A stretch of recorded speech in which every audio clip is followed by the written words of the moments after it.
Hello guys, welcome back to my channel Rupali dot Ganesh. কেমন আছো সবাই? আশা করছি ভালো আছে। সবাইকে গুড মর্নিং। আর এই যে দেখতে পাচ্ছ আমি সকাল সকাল আর কি করছিলাম, কাপড়গুলো মেলে দিচ্ছিলাম। তো যেহেতু সোমবার, তো স্নান টান করে নিয়েছি, 9টার ভিতরে স্নান করে কাপড়গুলো মেলে দিলাম। আর দিয়া কিন্তু এখানে বেরিয়ে পড়েছিল ঘর থেকে, তো তার জন্য দিয়াকে তুলে নিয়ে কাপড়, তারপর এখানে ডান্স করছিলাম।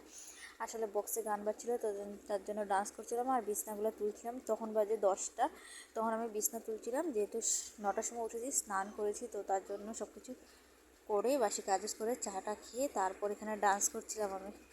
তো ডান্সটা কেমন লাগছে একটু কমেন্ট করে বলবে। তো তো যাই হোক, এখানে আর কি করছিলাম। তো বিছনা টিছনা গুছাচ্ছি, ব্ল্যাঙ্কেটটা গুছিয়ে নিলাম। আর যেহেতু ওখানে ঠান্ডা পড়ে, তার জন্য রাত্রি ব্ল্যাঙ্কেটটা গুছিয়ে ঘুমাই আর কি। তারপর এই যে সব কিছু চাদরটা তুলে ভালো করে চাদরটা বাতাচ্ছিলাম, যেহেতু ঝেড়ে টোরে তারপরে বেশ ভালো করে করছিলাম। তো ভালো করে গুছাচ্ছি আর এটাই আর কি। তো যাই হোক, তারপর এখানে দিয়াকে বসিয়ে রেখে তারপর দিয়াকে এখানে দেখি সুন্দর করে বসে আছে, দুষ্টামি করছিলাম। জাস্ট ভালো লাগছে। মিডিল দিয়ে একটা জিনিস তোমাদেরকে দেখাবো আমি। তো এই যে আমি বিছানা গোছানোর পর একটা বিছনা চাদর দিয়ার পাপা নিয়ে আসছিলো, ডাবল বিছনা চাদর। তো সেটা আর কি তোমাদের সাথে শেয়ার করলাম। তো বিছনার চাদরটা ভীষণ ভালো, হলুদ কালার, আর ভীষণ ভালো লাগছে। আস্তা বিছনার চাদরে, মানে পুরোটা বিছনার চাদরে খালি ফুল ফুল ফুল ফুল দেওয়া, আর ভীষণ কাপড়টাও ভীষণ ভালো। আর আমাদের বিছনার চাদর মেলতে আর কি, মানে বিছনাতে মেলতে খুব ভালো লাগবে, খুব সুন্দর লাগবে এটা এরকম বড় বিছনায়। তো যাই হোক, আমার খুব ভালো লাগলো। তো দুটো আর কি ডাবল। তারপর চলে আসলাম কাপড় গুছাতে। আর অনেকগুলো কাপড়, দুদিন থেকে কাপড় ছিটরানো, তো সেগুলো আর কি গুছাবো। তো এগুলো আর কি মানে এই আনলার কাপড় টাপড়গুলো গুছাবো। আর এখানে দিয়া তো বসে আছে, দিয়া এখানে খেলছিল আর আমাকে দেখছিল আর কি, আয়া ডাকছে।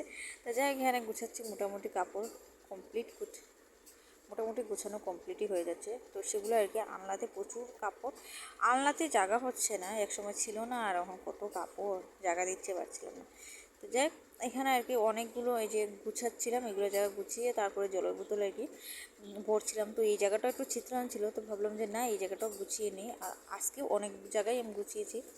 আজকে রাঁধতে প্রচুর দেরি হবো, যেহেতু লাইনে যাবে, তো তার জন্য আর কি দেরি হবে। তো ঝটপট করে আগে, আর সোমবারের তো সম্পূর্ণ কাজ শেষ। তো চানা বিক্রি করে চানা এগুলো বয়েল হইতেছে। আর এদিকে আমি ভাবলাম যে না, এদিকে ইওটা কেড়ে নেই, কী জানে, আর জলের বোতলগুলো সবগুলো ঝটপট করে বলে নিই। আর এদিকে দিয়ে দেখছো যে জামা ভিজিয়ে নিয়েছে, দিয়া চলে আসছে জল খেয়ে জামা ভিজিয়ে, ঝটপট করে বোতলগুলো ভিজানো শেষ। তারপর আমি এদিকে রান্নার জন্য সবজি কেটে নিলাম, যেহেতু সোমবারে নিরামিষ সবজি বানাবো, তো ওইগুলো আর কি।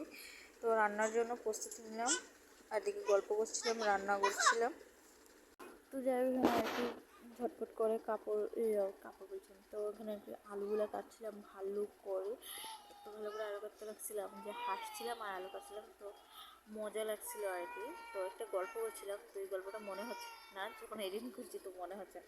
তো যাই এখানে আর কি, তো সেগুলোই আর কি। তো সব কিছু আমার কাটাকাটি কমপ্লিট, আর কিছুটা রান্না বসিয়ে দিয়েছি, মানে সিদ্ধ আর কি, যেটা আমি বানাবো, তো সেটা আর কি সিদ্ধ বানাচ্ছিলাম। তো ঝটপট করে করে তারপরে এদিকে মিষ্টি কুমড়ো ভাজি বসিয়ে দিলাম। আর মিষ্টি কুমড়ো ভাজি বসিয়ে, আর এই যে এটা আবার রান্না করছিলাম, বিনসি আলু ভাজি করছিলাম। তো সেগুলো রান্না মধ্যে দিকে আবার দিয়ার বোতলটা সিদ্ধ করছিলাম, যেহেতু খাবো। তারপর এদিকে নিরামিষ সবজি ডাটা চচ্চড়া বানাচ্ছিলাম টমেটো দিয়ে লেগেছেন। ভিডিওটা কেমন লাগলো? ভালো লাগলে লাইক শেয়ার কমেন্ট অবশ্যই করে পাশে থাকবে। টাটা সবাইকে।